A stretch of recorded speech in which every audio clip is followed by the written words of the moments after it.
Hi, Kim. Hi, how's it going? Good, good. Thanks for asking. How are you doing? Hi everybody. My name is Kim Tran.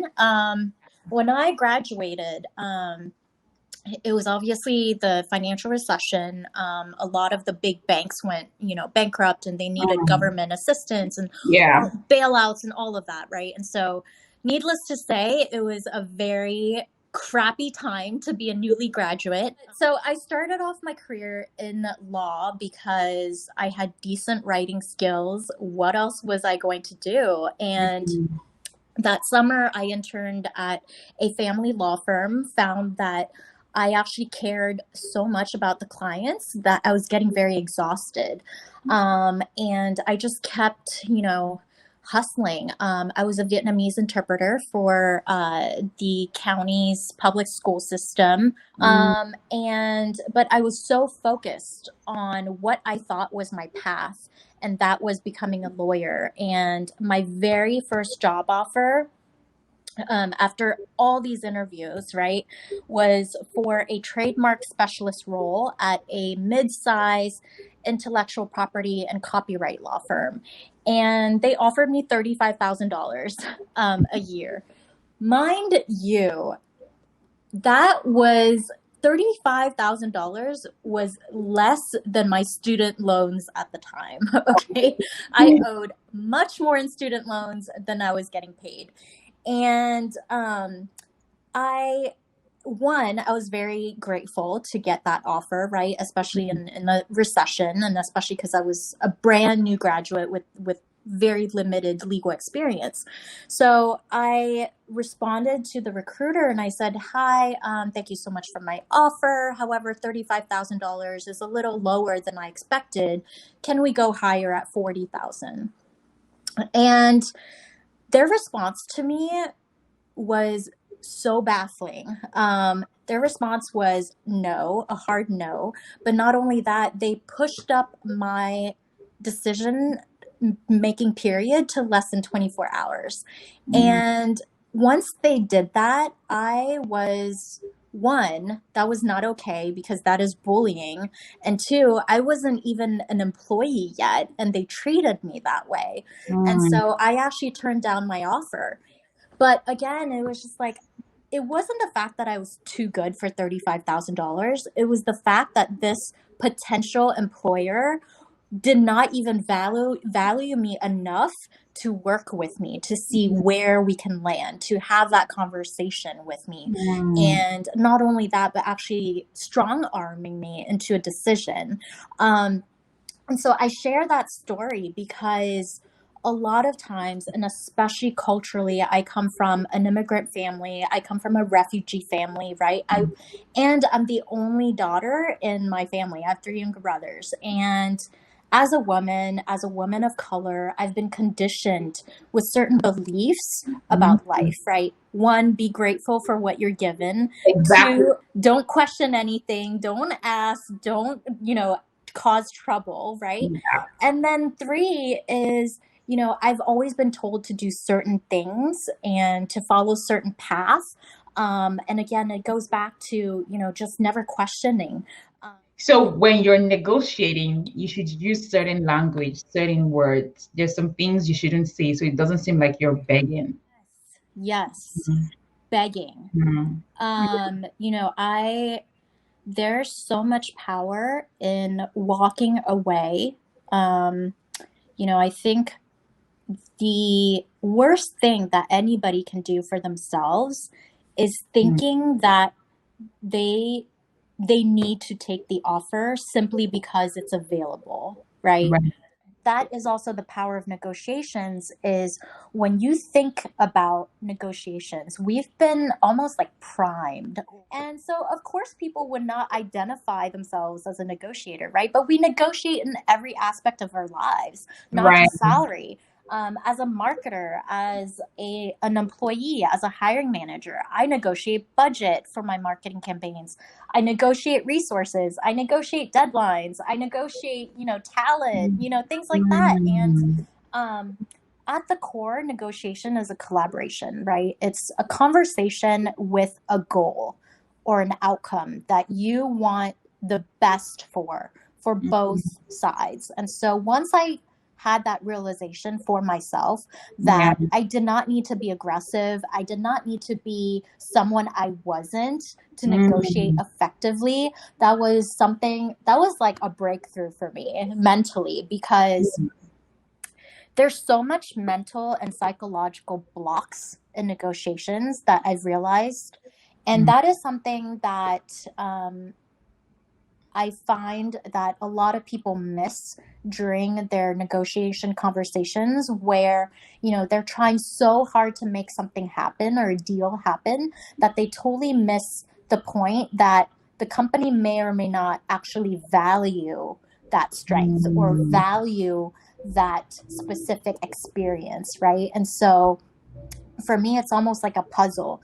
Is this person going to value my leadership skills or my innovation skills or my tendency to ask a lot of questions, right? Right. Right. And some corporate cultures, I'm not going to, again, like you say, beg someone to prioritize those values for me if that's not who they are, if that's Yeah. not what they're about, right? And so all of that is really having those conversations from the very first interaction. Mm. Your negotiation and the negotiation process starts the very first conversation that you have with a member of the hiring team. It's not when an offer is given to you, it's Mm. when everything, the whole process. In the corporate world, for me, what I've learned is no is usually three things. Not this person, as in this person has no power to say yes. Mm. Two, no probably means not yet or not the right timing. Right. So if you are, asking for a raise, for example, then, maybe it's like the budgets have already been set for next year. And that's the other thing too, is that people think year end conversation or their evaluation at year end is the time to talk about raises. It's No. like, no, that again, going back to that first conversation and negotiations process, right? That conversation should have happened at least 3 months ago, Yeah. and you Right. build towards it and you Mm. close the deal, right? Right. And then three is not this person. Again, that person not doesn't have the power to say yes. The timing is likely Mm. not the right time. Right. And three, maybe it's just not the right number or the right mix of compensation. Mm. Yes, I have a number in mind. I always have three numbers in mind. My like sky high dream salary for any Mm. job, right? My middle of the line, I would be happy with this salary if once we negotiate. And then the third number is anything lower than this, and I will walk away. Yeah. And that Yeah. keeps me honest with myself, and it keeps me respectful of my own self to give myself a number and to not accept anything less than that. Because if you don't have that anchor, if you don't have that standard for yourself, you may or may not be, influenced by your emotions or whatever else, right? Or Right. desperation or recession, and to just say, take it. And that's what negotiation is. You enter a conversation with so much options, so much possibility, right? But then you start asking questions. You start eliminating options. Okay, well, if you can't give me $50,000, Mm. then what else? What else can you give me? Or what else can we do or can you do to get me to that place, right? Mm. And this is how we tend to be very short term in terms of negotiations. We think about it just in terms of salary, right? And so I make a six-figure salary. However, and this is something that I have learned in my first job out at a law firm. Partners don't become millionaires because they're working, 800 hours of Mm. billable Right. hours, right? They make money because they brought in clients. Mm. They make money because they get a cut of those clients, regardless of whoever works on that client case. Yeah. And for me, whenever I look at a company, I look at one, their health, right? Stocks, equity. How do I get a piece of that company? even after I've left. Right. I left Discovery a long time ago. I still have stocks with them, and that is money that is growing. That is Right. something that, I still have regardless of whether I'm an employee or not.